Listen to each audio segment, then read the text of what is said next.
So now we're going to get into the villains, but before we do, I thought I might want to mention something that as this commentary goes on might kind of become an issue. Because 2 out of the 3 villains in this season, their main focus, or at least motivation, is prejudice against another species. I thought I would, just for the sake of transparency, mention my own personal bias. Because I am what some refer to as a human supremacist. Now, for those of you who don't know what that means exactly, there's many different schools of human supremacy. There are people like Rene Descartes, who believe that humans are the most superior species to all other species because they were gifted specifically by God, and that no other species or animals has feelings, and they're just machines which humans could abuse, no problem. And that's, to me, not right. I just think humans are awesome. We have amazing talents for overcoming obstacles and adapting to our surroundings, and even overcoming certain evolutionary challenges like the ability to fly, the ability to camouflage ourselves, and even the ability to breathe underwater. And we're obviously not perfect, but I also don't believe that sort of thing. I keep hearing from environmentalists that, oh, humans are the only species that is violent in this way. I don't think that's necessarily true. Just because, like, animals like wolves don't fight the way humans do doesn't mean they wouldn't. I think wolves would fight similar to humans, you know, with these, like, dogmas and mass wars, if they had the technology. But they don't, because they're stupid wolves, and they don't have thumbs, and they're just worried about getting enough food to survive the winter. Humans have developed several ways around this, and for several parts of the world, this is not that much of an issue. So because we didn't have to worry about hunting food or surviving the elements, we were just like, hey, we got a lot of free time on our hand. Let's, like, create nuclear power and go to the moon. So, yeah, if it seems like I have a bias when analyzing characters like Yamaki or the Sovereign, I do. I typically root for humans in most works of fictions when it's like humans versus nature, humans versus aliens, or humans versus robots. I always root for the humans. It's my home team. Usually because either we're supposed to because the humans are the good guys, or the humans are made so ridiculously evil and the other side is made so, like, unrealistically picture perfect and obnoxiously good. They're just preachy and annoying, and it makes me hate them somehow more than the douchebag, like, military or corporate human guys. But with that said, let's jump into Yamaki here. Yamaki is our first villain of this series. He's introduced in the very first episode, although not officially. We don't know his name. We just know he exists. In this first episode, he's just shown, like, monitoring Digimon coming to the real world. And sadly, that's kind of what most of his role is for this first arc. As I believe I mentioned before, Yamaki doesn't really have, like, that big of a role in the first arc when he's supposed to be the villain. He barely interacts with the kids, and he doesn't do much. He does, like, one big thing, and then another big thing, but that's about it. He's not a direct villain. But before we get more into that, let's just talk about more about who Yamaki is. Yamaki is a government agent and the head of the government's program Hypnos, which is this giant facility that spies on basically all technological activity in Japan, and also monitors Digimon as they travel from the digital world to the human world. And Yamaki is tasked with trying to keep the Digimon out of the human world. But it's never really explained how he's supposed to do this.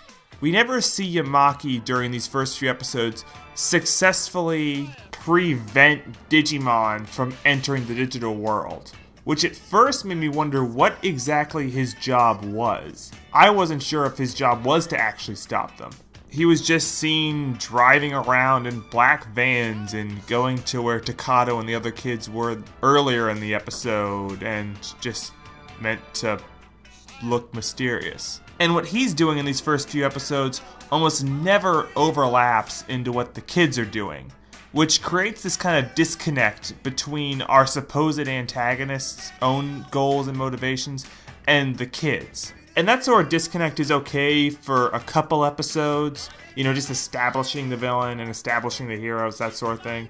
They don't have to be at each other's throats right away. But the problem is, during this first arc, they are almost never at each other's throats. In fact, Yamaki, our antagonist, I don't think ever directly fights our heroes. Anytime he causes any sort of problems or some sort of antagonistic force against our heroes, it's usually as an unintentional byproduct of some other plan he put in motion that didn't work out the way it was supposed to. I'm trying to think of examples where Yamaki actually directly interacts with the kids, at least in an antagonistic way. Because like I said, in the beginning, he's just this figure in shadow. He's not directly going after the kids or directly going after anybody. His job is mostly just to tell you that a Digimon's coming through the port or whatever. Get ready. But after a couple episodes, he actually starts to try to stop them. And we'll get into why in his motivations towards the end of this. Now you may be wondering how exactly a puny average human like Yamaki can possibly defeat such giant, monstrous digital creatures. There's only one way we're gonna defeat that creature out there. By doing science. Science! Yep, Yamaki is a completely science-based villain. He doesn't have any henchmen or any sort of mind control that he can use on Digimon to make them fight for him. No, he has to work around all that through inventing new computer programs. So yeah, from now on, typically whenever we see Yamaki, he's just in his lab inventing things and just overall doing science. Doing science! Doing science! Doing science! Making things and breaking things! His first sort of antagonistic act is the creation of a computer program called the Ulyaoth program, which is designed to destroy Digimon as they try to travel from the digital world to the human world. But something goes wrong, and I think it gains sentience or something, somehow relocates itself into the human world and gets trapped in the sewers where it eats Guilmon. And then Rika joins the group for the first time to go save him, and then the computer program just kind of dies, and then Yamaki just says, guess we don't have to talk about that anymore. But sadly, that is probably the most direct way Yamaki ever fights the kids. And it was through complete and utter accident and his own incompetence that this ever affected Takato and the others. And the show at times seems to try to pass it off that, Yamaki isn't directly fighting the kids because he's a government agent who's busy doing other things, looking at a bigger overarching goal rather than just sort of specifically targeting these kids. But that's not really true because Yamaki takes a very big interest in Takato and the others, so much so that he stalks them, and at one point personally confronts them, which I just found amusing that this head of this top secret spy organization has to threaten his personal enemies, who, keep in mind, are school children, by personally walking up to them and threatening them, and then running away like a little bitch. It just seemed like, why wouldn't you hire goons to go threaten Takato and the others? You have goons, and you couldn't think of like maybe a more threatening way to, try to intimidate your opponents. You have all this technology around you, and you seem like this super genius, but this is the best you could do. It's just so lame. It's like J. Edgar Hoover personally faxing you hate mail. You just expect a little better from someone like Hoover. But this is an example of the show trying to have it both ways and not really pulling it off very well. Because in a story like this, you can't have it where Yamaki is both aware of our heroes to the point of knowing their names and knowing where they're going to be, and I'm pretty sure knowing their home addresses, but at the same time, he just doesn't do anything to go after them, doesn't do anything to attack them, doesn't do anything to possibly capture their Digimon. He is just so disinterested in them, I guess. But that doesn't work because we've seen that he is interested in the kids, And that's why I'm saying it doesn't work on a character perspective to have him, on the one hand, like, seemingly obsessed with them, but on the other hand, just seemingly not wanting to engage them in any meaningful way. Which is kind of disappointing when you realize just how much power Yamaki actually has, and how he's just not willing to exert it in any way. He's got a top-notch science team, he's got this thing, he's got the ability to monitor Digimon coming from the digital world, he's got an army of goons, and he's got a folder just full of personal information on each one of these kids. In any real-world context, Yamaki would probably just send, agents to go follow Takato and Henry, and then find out where they live, and easily find out where their Digimon are, and then just try to capture the Digimon. But no, Yamaki just doesn't do anything. And it's that sort of, I guess, attitude that the season takes with him that gives him a very confused presence. Like, I've complained about Jerry, but she at least almost immediately establishes a presence in the series. She's a happy, cute girl. Oh, look at her. Same thing with Impmon, who is quickly established as a somewhat antagonist to the heroes, and also kind of comic relief. In fact, as I mentioned before, Rika and Impmon are pretty much, for these first couple episodes, are antagonists. I mean, they both directly attack Henry or Takato at one point, and they do have an established presence in the series. Yamaki, I kind of know what they're going for. They're trying to make him mysterious, give him that sort of presence, but it just goes on for too long, and it just seems like they can't figure out anything for him to do. It just seems like this part of the show mostly wants to focus on developing the kids and the Digimon, and they just said, screw Yamaki, we'll think of something later for him. But finally, we do get to see what Yamaki has been up to this whole time. And the series also begins to establish him as more of a direct threat. Because after Takato runs into Yamaki, where Yamaki takes this Digimon that Takato was fighting and tortures it to death for the sake of science. Doing science, doing science, doing science, making things and breaking things down. We learn that Yamaki is building something called the Juggernaut program, which will exterminate all Digimon in the universe. And now we can talk about Yamaki's motivations, because some of you are probably wondering, now why in the world would Yamaki want to kill all the Digimon? Well, it's actually kind of interesting. Because Yamaki's not calling upon the forces of darkness to complete his plan, or selfishly trying to take over the world so he can proclaim himself as king or whatever.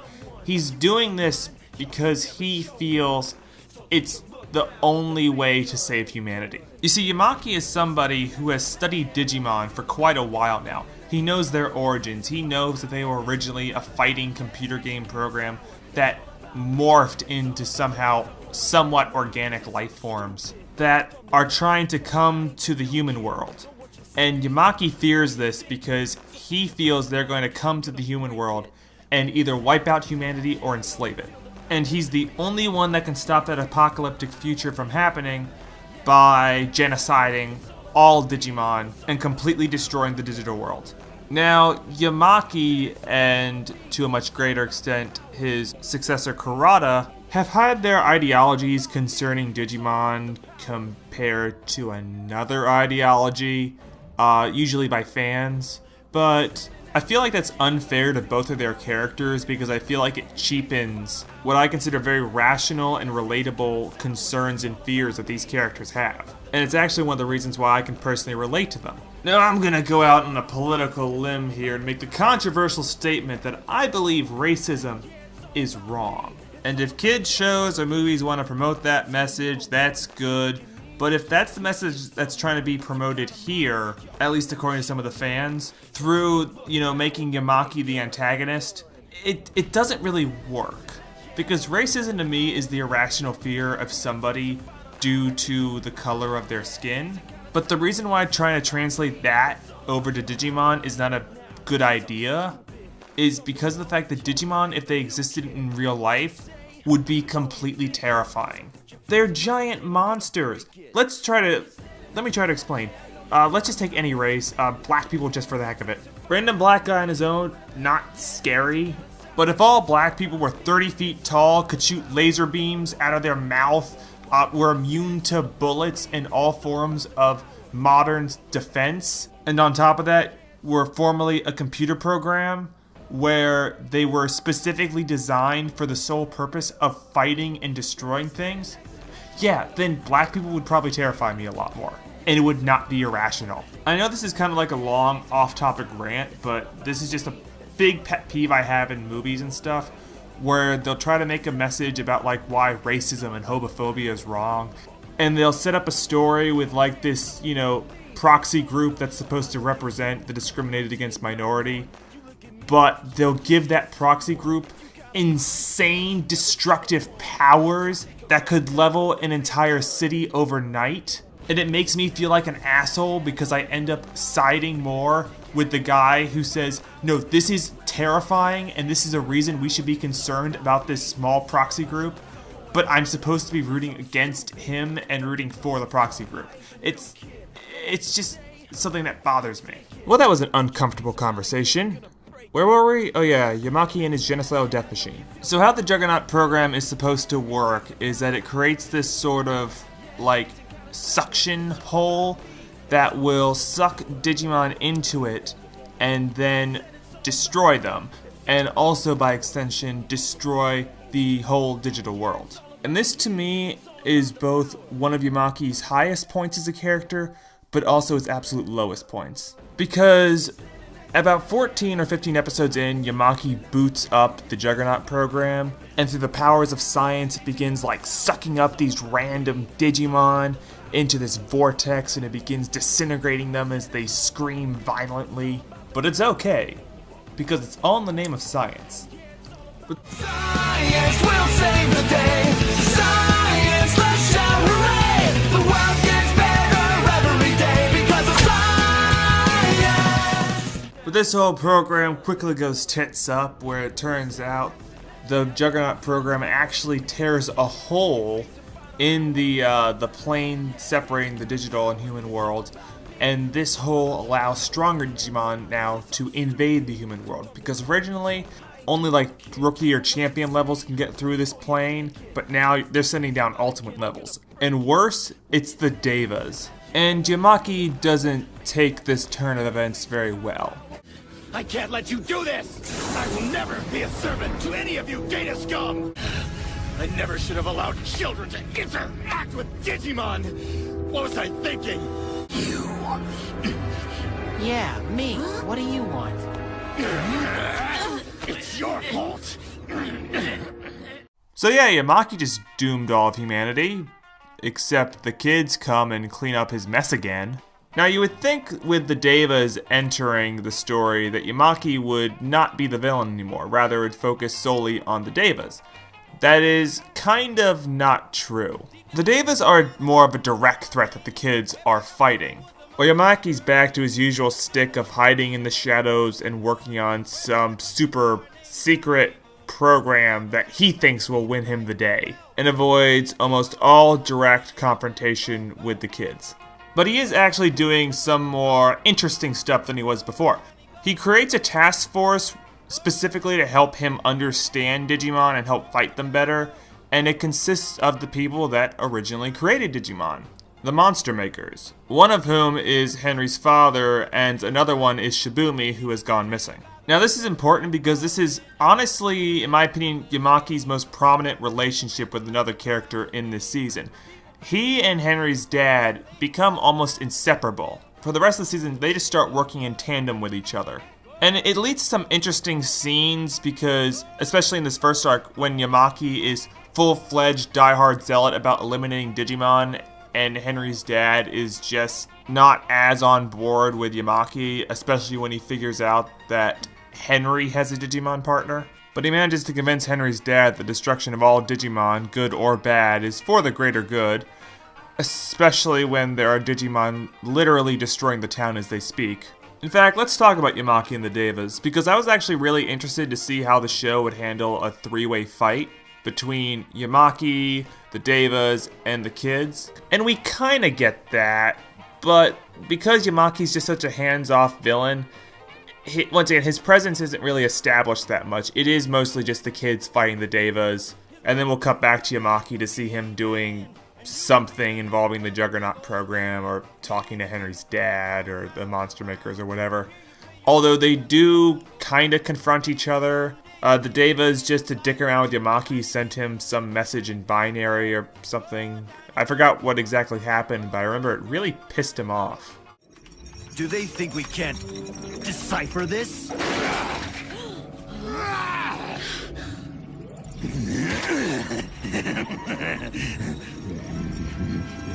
These fools are only capable of using primitive machine language any ape could understand. Well, we'll show them exactly how far past them human beings have evolved.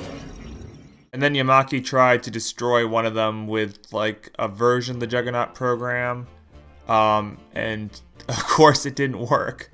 And then they have a final confrontation at the end of the first arc with the Pig Deva invading Japan.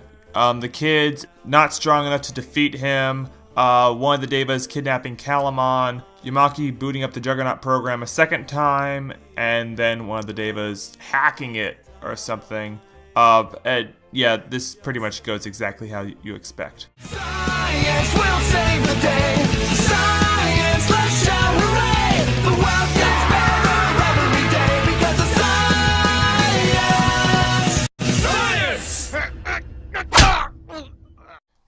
So yeah, Yamaki appears to be dead, except he's not. And after talking to this girl, I forgot to mention, Yamaki has two, like, computer babes that are with him at all times.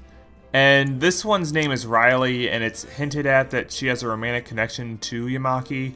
I'll talk about that later. So after talking to her, he realizes that the kids and their Digimon are truly the best hope humanity has to escape enslavement, so he decides he's gonna help them out. And the kids just instantaneously accept him as part of the group. And this is a very minor problem I had with Yamaki, and also this is something I kind of forgot to mention about Impmon. I just have a problem with the kind of laid-back attitude some of these characters took, you know, with these former villains, you know, claiming to be reformed or something. With Yamaki, it's like he just goes, oh, hey kids, I'm reformed now. I'm a good guy, I'm on your side. Now, here, hold on to this mysterious device for me when you go to the digital world. You know, that place I tried to destroy, along with your Digimon? Just forget that, we're friends now. And the kids are just like, alright. I feel like Yamaki should have maybe had to do a little more to gain their trust, other than just ask for their trust. My complaint with Yamaki is kind of similar to Impmon's in a way, because after Impmon wanders off after getting defeated by Gallantmon, and Rika goes and finds him, not many people really object to bringing him back with them, or at least not with the intensity you would probably expect for a murderer who killed your friend right in front of you and then joked about killing you also. I mean, you would think someone like Kenta would have a huge objection to being trapped in a small confined place with the creature that shot at him. But now I'm just getting sidetracked again. So yeah, Yamaki's now a good guy, and he's helping the kids out, along with Henry's dad, the Monster Makers, and later on the show, Shibumi. And Yamaki's role, pretty much for the rest of the season, is the leader of the adults, the leader of the scientists, who are helping the kids fight either the Sovereign, or helping them get back home, or helping them fight the D-Reaper. And it's here I really grow to like Yamaki. He's a pretty cool character, and he's very useful. He stops the Juggernaut program from going haywire after the government tries to start it up for a third time, and it backfires horribly again. And he also creates that arc that helps the kids get home, and also then gains a conscience and sentience, and then turns into a glider, I think. And he's actually shown to care about the kids quite a bit. He gets very upset when he discovers that when the kids go Mega, they fuse with their Digimon, thus literally putting them directly in the fight against this giant abomination that can destroy them within an instant. But yeah, that's kind of it for Yamaki. He's not high-strung anymore, he's no longer an antagonist, and he's back in the background. But I feel like the show makes him more fun to watch when he's inventing things for the kids to use rather than inventing things that will just backfire and make everything worse. So I'm tired of talking about Yamaki. Let's do final thoughts.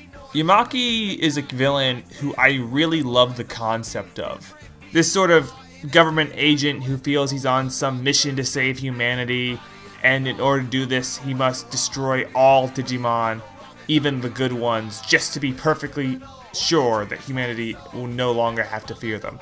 Although in Yamaki's mind there are no good Digimon, they're all freaks of nature that were created through an unholy, accidental act of science that nobody quite understands. And I can relate to that, if video game characters started coming to life in the real world, I'd probably want them all destroyed out of fear that they will eventually try to enslave us. And I would probably call them freaks of nature. But where I feel Yamaki fails as a villain is the show just doesn't seem to know what to do with him at times. Like, the show seems like they want him to be directly, threatening to the kids, the way he stalks them, but he never really does anything to directly attack them.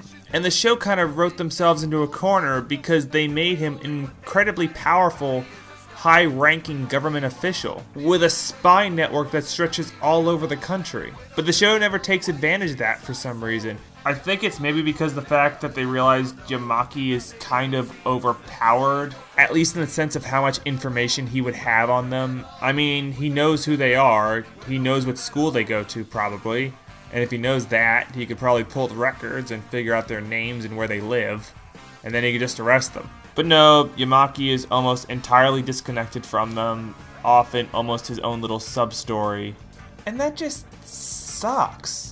And you want to know how badly disconnected Yamaki is from Takato and the others? His downfall has nothing to do with them. His plans would have failed even if Takato, Henry, and Rika never got Digimon. Because the failure of the Juggernaut program, it's his own fault. It just malfunctioned. The show couldn't find a way to tie what the kids were doing to Yamaki in any way, so they just said, oh, it malfunctioned, it didn't work, and now the kids have more Digimon to fight. And that, to me, is just his biggest attraction overall as a character. Because I really would have liked to see how a show like Tamers would have handled somebody who's in charge of this, mass intelligence agency really directly trying to fight our heroes. But I don't know, maybe they wanted to, but they just ran out of time because they spent so much of it developing our three main heroes. That's the theory I'm banking on, because it seems, like I said, they wanted Yamaki to be more directly involved with the kids, but just couldn't. I think one of you guys mentioned that the Ulyaoth program was part of a drop subplot, and I'm willing to believe that. It seemed like that could have been a door that would have allowed the kids to more directly combat Yamaki and foil some of his other plans.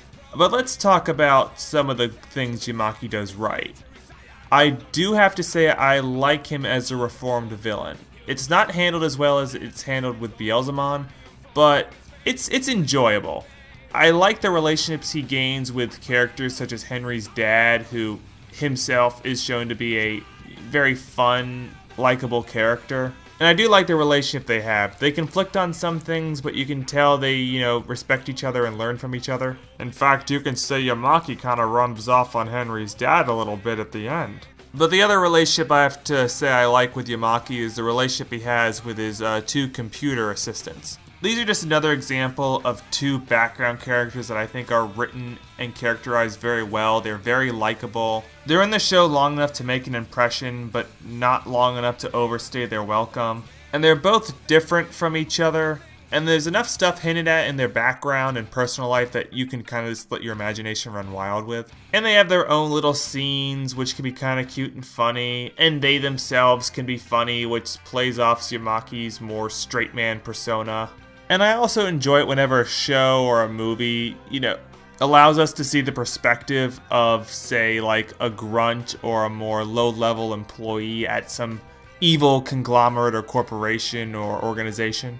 Like in the movie Cabin in the Woods with those technicians, or in that show Civil Protection. I'm just a sucker for that type of stuff. The reason why I'm going into detail about these three is because I feel like one of the things that makes Yamaki a much more likable character as the season progresses is that as the season progresses, he starts surrounding himself with more likable background characters. Like the Monster Makers are all pretty cool, Shibumi's pretty cool, and these two girls start to play a more prominent role around him. But I think that's all I gotta say about him. I just feel like Yamaki had a lot of potential as a villain, given all the things he had access to, but I'm just willing to chalk that up to they ran out of time, so things had to get cut. And I guess I'm glad they didn't cut any of the development for the main heroes, because I really like that. I just wish in some way they could have tried to tie him more closely to the heroes, at least in the sense that they had something to do with his downfall. But I liked him during the second and third arc when he was a good guy, so there's that. And hell, he's better than the Sovereign. Make a movie called Rolling for Behave. Tell them to behave. I wanna see you make a movie called Rolling for Behave. Rolling for Behave. Tell them to behave. I wanna see you make a movie called Rolling. But sir, unapproved programs are strictly forbidden. Forbidden? Those fools upstairs can't even begin to understand this technology, let alone the idea that there's a whole digital world out there. Who do they think they are to forbid me anything? Boy, that guy likes to hear himself talk, doesn't he?